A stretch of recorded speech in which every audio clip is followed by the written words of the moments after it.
Hello and welcome back to my new video. तो आज की इस वीडियो में हम एक छोटा सा प्रोग्राम करेंगे।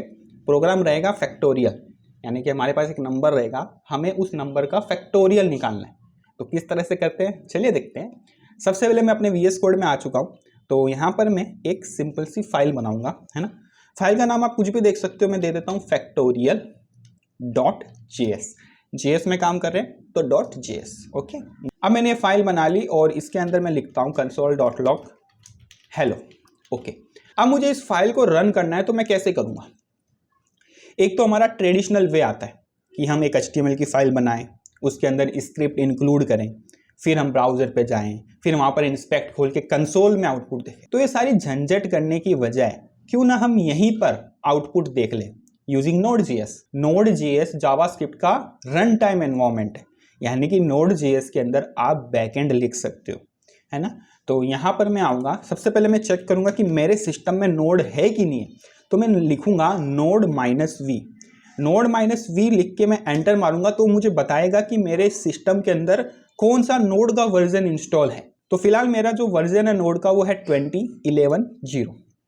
ये चेंज भी हो सकता है, अगर आप ओल्डर नोड यूज़ कर रहे हो तो आपका कुछ अलग नंबर होगा, या फिर आप बाद में वीडियो देख रहे हो, है ना, तो नोड का वर्जन कुछ चेंज हो जाए, अपडेट्स आ जाए। तो ये कोई ऐसा फिक्स नहीं है कि आपको इसी नोड वर्जन पे काम करना है, बस आपके सिस्टम के अंदर नोड इंस्टॉल होना चाहिए। अगर नोड आपके सिस्टम में नहीं है तो आप इंस्टॉल कर सकते हो। कैसे करोगे, ब्राउजर पे जाओगे और वहाँ पर लिखोगे Node.js और वहाँ से आप डाउनलोड कर सकते हो। अगर आपका मैक है तो मैक के लिए कर सकते हो, विंडो है तो विंडो के लिए कर सकते हो। अब हम हमारे मिशन की तरफ बढ़ते हैं, जो कि इस वीडियो का मेन मिशन है, वो है फैक्टोरियल। हमें नंबर का फैक्टोरियल निकालना है। तो सबसे पहले मैं एक नंबर लूंगा, लेट नम इक्वल्स टू, जैसे कि मुझे 4 का फैक्टोरियल निकालना है, ओके। इसके बाद मैं एक फंक्शन बनाऊंगा, फंक्शन फैक्टोरियल ही नाम देते थे, है ना, फैक्टोरियल ही नाम देते हैं। और वो नंबर एक पैरामीटर रिसीव करेगा एंड उसके अंदर हम लिखेंगे CLG फैक्ट, ओके। अब इस फंक्शन को मैं कॉल करता हूं CLG फैक्टोरियल और यहां से मैं ये नंबर पास कर देता हूं, ठीक है। ये नंबर यहां से पास कर दिया मैंने, कौन सा वाला, ये वाला जो नंबर है। इसको जूम करूं क्या थोड़ा, हाँ ठीक है।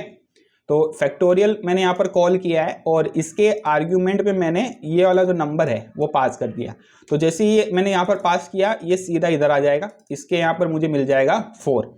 यकीन नहीं होता तो देख सकते हो भाई, ऐसा कोई ज़बरदस्ती नहीं है, ठीक है। फैक्ट नम। अब इसको मुझे रन करना है, तो रन करने के लिए आपको सिंपली लिखना है नोड और उसके बाद जो भी आपका फाइल का नाम है वो। आपको ये चीज़ भी इंश्योर करनी है कि जो आपकी फाइल है वो पर्टिकुलर फोल्डर के अंदर है कि नहीं है।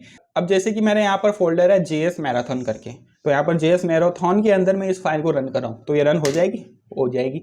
अब यहाँ पर आपको जरूरी नहीं कि .js डालना, अगर मैं अगर .js डाल लूँ यहाँ पर तो भी मेरा आउटपुट आएगा। तो .js डाल भी सकते हो, नहीं भी डाल सकते हो, आपके ऊपर है ना, अपने आप समझ जाएगा वो।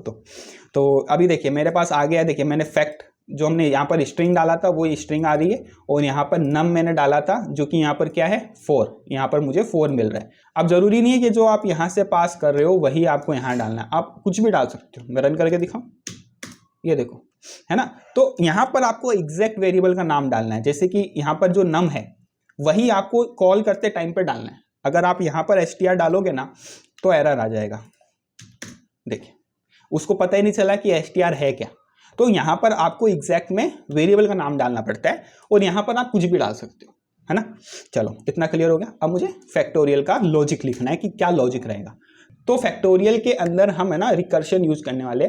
अब जिन लोगों को रिकर्शन नहीं पता है तो मैं शॉर्ट में बता देता हूँ कि रिकर्शन फंक्शन वो होता है जो अपने आप को बार बार कॉल करता हूँ, यानी कि ये फैक्टोरियल को ही मैं अंदर कॉल कर दूंगा तो अपने आप को बार बार कॉल करेगा। फैक्टोरियल अगर हम देखें तो क्या होता है, देखिए जैसे मुझे 4 का फैक्टोरियल निकालना है, ठीक है। तो यही करते हैं ना, 4 × 3 × 2 × 1। तो ये तो सारी होगी बकवास बातें, अभी हम मेन टॉपिक पे बात करते हैं। तो सबसे पहले हम रिकर्शन फंक्शन बनाएंगे और रिकर्शन के अंदर हम क्या करेंगे, num-1, और यहाँ पर आके मैं लिख दूंगा जो भी हमारा नंबर है और उसको मल्टीप्लाई कर दो, ओके। यहाँ पर भी मैं नम ही ले लेता हूँ, ठीक है। अब यहाँ पर आऊँगा, यहाँ पर रिटर्न कर दूंगा, ठीक है। अब इसको रन करूँगा तो क्या आंसर आना चाहिए, देखिए maximum call stack size exceed, यानी कि रिकर्शन फंक्शन क्या करता है, खुद को बार बार कॉल करते रहता है। तो हमको ये भी इंश्योर करना चाहिए कि पर्टिकुलर कंडीशन पे आके हमारा जो रिकर्शन फंक्शन है वो आउट हो जाए, यानी कि जो लूप उसकी चल रही है उससे वो बाहर निकल जाए। तो उसके लिए हम यहाँ पर जाएंगे और यहाँ पर लिखेंगे इफ हमारा जो नंबर है वो इक्वल्स टू अगर 0 तक पहुंच जाता है, या हमारा जो नंबर है इक्वल्स टू 1 तक पहुंच जाता है, तो हमको रिटर्न कर देना है 1, है ना। और या तो फिर तो वो रिटर्न तो होगा ही। अब अगर इसको मैं देखूँ रन करके तो मेरा 24 मेरा फैक्टोरियल आ चुका है। तो अब ये किस तरह से वर्क कर रहा है मैं आपको समझा देता हूँ। तो यहाँ पर देखिए हमने 4 का फैक्टोरियल लिया है, ठीक है। तो मतलब 4 3 2 1 हमारा तो मतलब काउंटिंग और डिक्रीज होनी चाहिए, उसी लिए हमने यहाँ पर क्या लिखा था, सॉरी मैंने हटा दिया, नम -1, यानी कि हर बार जब अपने आप को कॉल करेगा तो इसका जो नम है वो 1 डिक्रीज हो जाएगा और हमको फैक्टोरियल मिल जाएगा। और जब ये नम की वैल्यू 1 आ जाएगी या 1 से छोटी आ जाएगी तो ये यहाँ पर आएगा, इफ कंडीशन के अंदर आएगा। नम की वैल्यू अगर 0 मिलती है या 1 मिलती है तो वो क्या करेगा, रिटर्न 1 कर देगा और ये लूप के बाहर आ जाएगा और हमको डिजायर्ड आउटपुट मिल जाएगा। तो इस तरह से आप फैक्टोरियल निकालते हो पर्टिकुलर नंबर का। हम यहाँ पर अगर दूसरा नंबर ले, अगर यहाँ पर मैं 5 लूँ, ठीक है, अब 5 का फैक्टोरियल अगर मैं देखूँ यहाँ पर तो मुझे 120 मिल रहा है। तो इस तरह से फैक्टोरियल निकालते हैं रिकर्शन यूज करके, ठीक है। रिकर्शन का मैं आगे वीडियो लेके आऊंगा कि रिकर्शन होता क्या है और किस तरह से हम इसको समझे, मतलब इजी वे में बताऊंगा, ठीक है। तो उसके लिए आपको क्या करना पड़ेगा, उसके लिए आपको चैनल को सब्सक्राइब करना होगा, वीडियो को लाइक करना होगा और एक अच्छा सा कमेंट करना होगा। तो मिलते हैं नेक्स्ट वीडियो में, थैंक यू।